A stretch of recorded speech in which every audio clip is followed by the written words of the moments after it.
पूर्व विदर्भाची भाग्यरेषा म्हणून गोसेखुर्द राष्ट्रीय प्रकल्पाची घोषणा 38 वर्षांपूर्वी झाली।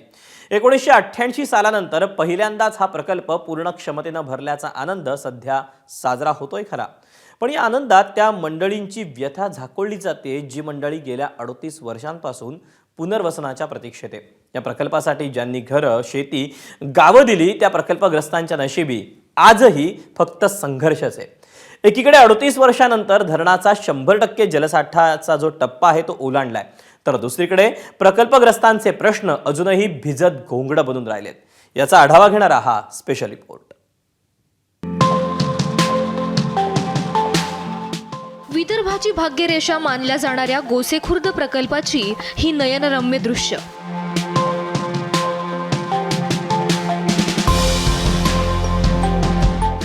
या अथांग जलसागरात दडलंय विदर्भाच्या सिंचनाचं स्वप्न।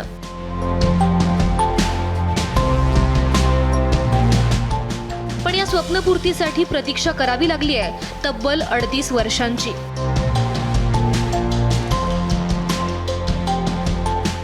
एकोणीसशे 88 सालानंतर पहिल्यांदा गोसेखुर्द प्रकल्प पूर्ण क्षमतेनं भरलाय।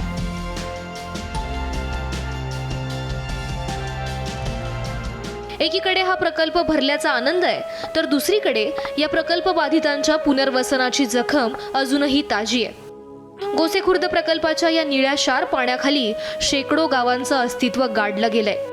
प्रकल्पाच्या पायाभरणीपासून ते आजपर्यंत गेली 38 वर्ष प्रकल्पग्रस्तांच्या संघर्षाला आणि वेदनेला न्याय मिळू शकलेला नाहीये।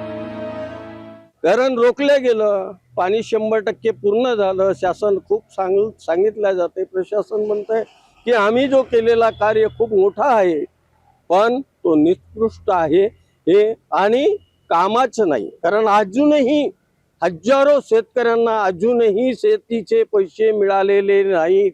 आज जी लेवल पूर्ण केली त्या लेवलमध्ये बरेच शेतकऱ्यांना ज्यांना पैसे मिळाले नाही त्यांच्या शेतामध्ये पाणी आहे। आम्ही आज भूमिहीन झालो, आमच्याजवळ शेती उरलेली नाही। आमच्या पुनर्वसन करण्याचा जो आम्ही मागण्या करत होता त्याच्यामध्ये आम्हाला अजूनही आमचा पुनर्वसन झाला नाही। अजूनही आमच्याकडे कोणी लक्ष देत नाही। विदर्भाच्या सिंचनाचं स्वप्न नजरेसमोर ठेवत 22 एप्रिल 1988 साली तत्कालीन पंतप्रधान राजीव गांधींच्या हस्ते या प्रकल्पाची पायाभरणी झाली। गोसेखुर्द प्रकल्पासाठी 249 गावांचं पुनर्वसन करण्यात आलं। भंडारा, नागपूर आणि चंद्रपूर जिल्ह्यातील 2,50,800 हेक्टर जमिनीला या प्रकल्पाचा लाभ मिळतो। गोसेखुर्द हे 92 मीटर उंच आणि 653 मीटर लांबीचे कंजन गुरुत्व धरण आहे। वैनगंगा नदीवर बांधलेल्या या धरणाची लांबी 11.35 किलोमीटरची आहे। विदर्भाच्या प्रगतीसाठी महत्त्वाच्या असलेल्या या धरणातून पाणी तर वाहू लागलं, पण प्रकल्पग्रस्तांच्या डोळ्यातली पाण्याची धार काही थांबत नाहीये। आंदोलनं झाली, मोर्चे निघाले, उपोषणं झाली, आश्वासनांची खैरातही झाली, पण प्रशासनाच्या दिरंगाईमुळे गोसेखुर्दचा प्रकल्पग्रस्त आजही वाऱ्यावरच आहे। आम्ही कारदा या नदीवर जलसमाधी आंदोलन केलं। त्या दरम्यान खासदार साहेबांनी एक मंत्री महोदयाशी संपर्क केला। त्यांनी सांगितलं की या आठवड्यात मीटिंग लावतो, परंतु कुठलीही मीटिंग आमची लागलेली नाही। 25 तारखेला जर आमची मीटिंग लागली नाही तर मी स्वतः या दौडीपार गावाकरता आत्मदहन करणार आहे हे, आणि याच्यात जबाबदार प्रशासन राहील। नाही म्हणायला प्रकल्पग्रस्तांच्या पुनर्वसनाला सुरुवात तर झाली, पण हे पुनर्वसन करताना त्यांच्या तोंडाला पानच पुसली गेली। पुनर्वसन वसाहतींमध्ये आजही मूलभूत सोयींचा अभाव आहे। रस्ते, वीज आणि पिण्याच्या पाण्यासाठी धरणग्रस्तांना लढा द्यावा लागतोय। शेतीसाठी योग्य मोबदल्यासाठी प्रशासनासोबत सुरू असलेल्या लढ्यामुळे शेतकरी मेटाकुटीला आलाय। 38 वर्षांनंतरही अनेक गावांचं पुनर्वसन कागदावरच आहे, तर काही ठिकाणी निकृष्ट दर्जाची बांधकामं गळ्यात मारली गेली आहेत। सरकारला एकच विनंती करतो की आमच्या ह्या दौडपार गावाकडे विशेष लक्ष द्यावे आणि गावाच्या पुनर्वसन करून गावकऱ्यांना योग्य तो मोबदला द्यावा। या प्रकल्प बाधितमुळे शेती आज आमच्या गावची सरासरी 85%च्या जवळपास प्रकल्प बाधित झाली आहे। त्यामुळे आमच्या गावचा शेतकरी हा भूमिहीन झालेला आहे।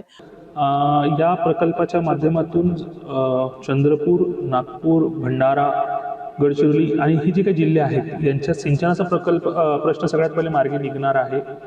त्यासोबतच आपण बघतो भंडाऱ्यामध्ये जो जलपर्यटनाचा जो एक प्रकल्प सुरू होण्यासाठी आहे, त्याची जी कामं सुरू आहेत, तो जर झाला त्या अनुषंगाने इतर कामे पण आहेत.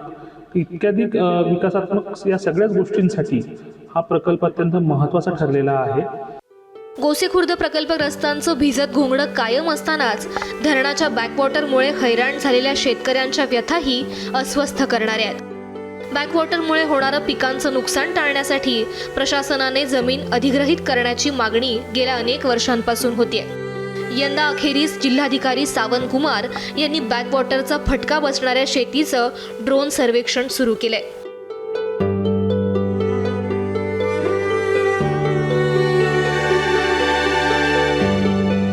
आता गोसेखुर्दही पूर्ण क्षमतेनं भरलंय. शेतीचंही सर्वेक्षण सुरू झालंय. त्यामुळे लवकरात लवकर प्रकल्पग्रस्तांची गेल्या 38 वर्षांची वेदना संपावी हीच अपेक्षा व्यक्त होते. प्रशांत देसाई, एबीपी माझा, भंडारा. एबीपी माझा, उघडा डोळे बघा नीट.